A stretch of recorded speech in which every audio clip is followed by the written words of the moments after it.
New year party start ಆಗಿದೆ ನೋಡಿ ಇಲ್ಲಿ. Hi guys, welcome to fun with Harsha ಚಾನಲ್ಗೆ. ಇವತ್ತು ನಾವೆಲ್ಲ ಶಿವರೆಟ್ಟೆಟಿಗೆ ಬಂದಿದ್ದೀವಿ. ಇದೇ ನಾವು ಸ್ಟೇ ಆಗ್ತಾರ ಪ್ಲೇಸು. ಇಲ್ಲಿ ನಾವು ಏನೇನು ಫನ್ ಮಾಡ್ತೀವಿ, ನ್ಯೂ ಇಯರ್ ಸೆಲೆಬ್ರೇಷನ್ ಏನೇನಾಗುತ್ತೆ ಎಲ್ಲ ನಿಮ್ಗೆ ಅಪ್ಡೇಟ್ಸ್ ಇರುತ್ತೆ. ಏನು ಅವ್ರನ್ನೆಲ್ಲರನ್ನೂ ಈಗ ಹೋಗಿ ನಿಮ್ಗೆ ಪರಿಚಯ ಮಾಡಿಸ್ತೀನಿ, ಬನ್ನಿ. ಬಾಯ್ಸ್ ಎಂಟ್ರಿ ಆಗಿದೆ. ಲಾಂಗ್ ಟೈಮ್ ಬಾಯ್ಸ್ ಎಲ್ಲ ಒಟ್ಟಿಗೆ ಸೇರಿದೀವಿ, ನ್ಯೂ ಇಯರ್ ಮಾಡೋಣ ಅಂತ. ಓ ಹೆಂಗಿತ್ತು ಈ ವರ್ಷ ನಿಂದು? ಹೇಳೋ ಮುಕ್ಲಾರ ಕಣ, ಏನ್ ಹೇಳ್ತೀಯ ಬಾ, ಹೇಳು, ಏನಾರು ಹೇಳು ವ್ಯೂವರ್ಸ್ಗೆ. ಹೆಂಗಿತ್ತು ಈ ವರ್ಷ, ಏನ್ ಪಡ್ಕೊಂಡೆ, ಏನ್ ಕಳ್ಕೊಂಡೆ ಎಲ್ಲ ಹೇಳು. ಇದುವರೆಗೂ ಬರೀ ಕಳ್ಕೊಂಡಿರೋದೆ, ಏನೇನ್ ಕಳ್ಕೊಂಡು ಎಲ್ಲ ಪಡ್ಕೊಳ್ಳೋದೆ. ಹೌದು ಕಣ ಬಾವ, 0 ಇಂದ ಹೀರೋ ಆಗೋ ತನಕ ಮಾಡೋ ಬಾವ, ನೀನು ಕನ್ಸಿಡರ್ ಮಾಡ್ತೀನಿ. ಹೆಂಗಿದೆ ಬಾವ ಪ್ಲೇಸು? ಪೀಸ್ ಪ್ಲೇಸು, ಯಾರು ಜನಗಳಿಲ್ಲ, ನೆಮ್ಮದಿಗೆ ಇನ್ನೊಂದ್ ಹೆಸರೇ ಈ ಪ್ಲೇಸ್ ಅನ್ಸುತ್ತೆ. ಬಾಯ್ಸ್ ಎಲ್ಲ ಅಲ್ಲಿಂದಲೇ ಶೂಟ್ ಮಾಡ್ತಾ ಇರೋದು, ನಮ್ಗೆ ಶೂಟ್ ಮಾಡ್ಲಾ ಅಂತ. ಡಾಕ್ಟರ್ ರಾಜ್ಕುಮಾರ್ ಶೂಟಿಂಗ್ ಮಾಡಿದ್ರಲ್ಲ, ಅದೇ ಎಮ್ಮೆ ಅಂತ ಇದು. ಹೌದಾ? ಹೌದಾ? ಹೇಳಿ ಕೌತುಕಮ್ಮ, ಹೇಳಿ ಏನಾರು. ಬಾವ ನ್ಯೂ ಇಯರ್ ಏನೇನ್ ಲೋ, ಏನ ಇದು? ಇಲ್ಲೇ ನಾಲ್ಕನ್ ರಾಕೆಟ್ ಬಾಂಬ್ ಇದು. ಅದಾದ್ಮೇಲೆ ಕಮಾನ್, ಏನೋ ಇದು ಪಟಾಕಿನೆಲ್ಲ ಇಷ್ಟೊಂದು ತಗೊಂಡ್ಬಂದಿದ್ಯಾ? ಮತ್ತೆ ಓ ರಾಕೆಟ್.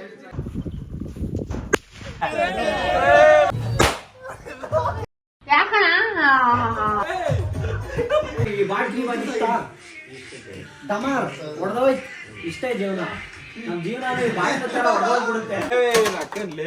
ಗೌತಮ್ ಹೆಂಗಿದೆ ಟೇಸ್ಟು? ಚೆನ್ನಾಗಿದೆ. ನಾರ್ಮಲ್ ಎಲ್ಲ ಮೊಸರು ಹಿಂಗ ಹಾಕೊಂಡ್ರೆ ಇವನ್ ಹಾಕೊಳ್ಳೋದು ನೋಡಿ, ಮತ್ತೆ ಹಾಕತಾ ಇದೀಯಾ? ಜಿಮ್ಗೆ ಹೋಗೋದೇ ಒಂದು ನಶೆ ಅನ್ಕೋ. ನಿನ್ ಲೈಫಲ್ಲಿ ಏನಾರು ಬದಲಾಗ್ಬೇಕಾ, ಜಿಮ್ಗೆ ಹೋಗೋ ಸ್ಟಾರ್ಟ್ ಮಾಡು. ಡೈಲಿ ಜಿಮ್ಮಿಗೆ ಹೋಗು, ಒಳ್ಳೆ ಹೆಲ್ದಿ ಫುಡ್ ತಿನ್ನು. ರಿಯಲ್ ಫ್ರೀಡಮ್ ಏನು ಗೊತ್ತಾ, ನಾವು ಯಾವ ಡಿಸಿಪ್ಲಿನ್ಡ್ ಆಗಿರ್ತೀವಿ ಅದೇ ರಿಯಲ್ ಫ್ರೀಡಮು. ಬೈ 100% ನಿಂಗೆ ಅರ್ಥ ಆಗುತ್ತೆ. ಬ್ರೇಕ್ ಆದ್ಮೇಲೆ ನಾವು ಹೊರಟಿದ್ದೇನೆ. ಇಷ್ಟು ಹೊಸಲಿ ಗುಡ್ಡ.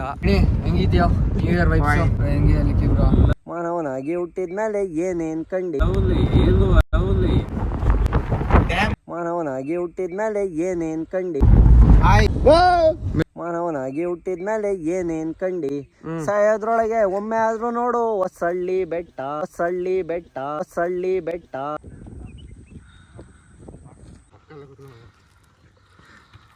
ಮನುಷ್ಯ ಸೃಷ್ಟಿ ಮಾಡಿರೋದು ನೋಡೋದಲ್ಲ, ದೇವರು ಸೃಷ್ಟಿ ಮಾಡಿರೋದು ನೋಡಿ. ನೋಡಿ ಎಷ್ಟು ವಿಶಾಲವಾಗಿದೆ ನೋಡಿ.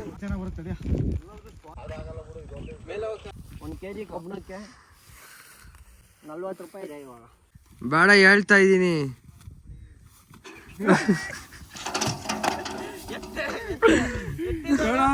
40 ರೂಪಾಯಿ ಇದೆ ಇವಾಗ, 40 ರೂಪಾಯಿ ಇದೆ ಇವಾಗ. ನೋಡು ಯಶ ಬರ್ತಾವನೆ ಹಿಂದೆ.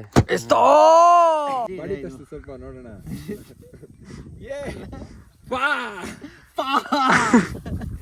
ನೋಡಿ ಇವನೇ ನಮ್ ಯಶ, ಬಜರಂಗ ದಳ ಅಧ್ಯಕ್ಷ. ನೆಕ್ಸ್ಟ್ ಭಗತ್ ಸಿಂಗು. ಲೋ ಇರ್ಲಿ ಬಿಡೋ, ನೆನ್ಪಿಗೆ ಸುಮ್ನೆ ಕಟ್ ಮಾಡು ನೀನು. ನಾವು ಮಾತಾಡ. Hi guys, this is the year end. ಇವ್ರೆ ಜಾಲಿಗೆ ಇನ್ನೊಂದು ಹೆಸರಂದ್ರೆ ಇವ್ರೆ ಏನಾದ್ರೂ ಆಗ್ಲಿ, ಇವತ್ತೇ ಪ್ರಳಯ ಆಗ್ಲಿ ತಲೆನೇ ಕೆಡ್ಸ್ಕೊಳಲ್ಲ ಇವ್ರು. ಇರಾಸ್ ದಿನ ಮಸ್ತಾಗಿ ಬದುಕಿದ್ದಾರೆ, ನೆಮ್ಮದಿಯಾಗಿದ್ದಾರೆ. ಇನ್ನು ಮುಂದೆ ಇಷ್ಟೇ, ಇನ್ನೇನ್ ಬೇಕು ಜೀವನಕ್ಕೆ? ಹೌದು, ಇಂಥ ಬಾಯ್ಸು, ಇಂಥ ವ್ಯೂವು, ಇಂಥ ಊರು, ಇಂಥ ವೆದರ್. ಏನ್ ಮಾಡ್ತಾ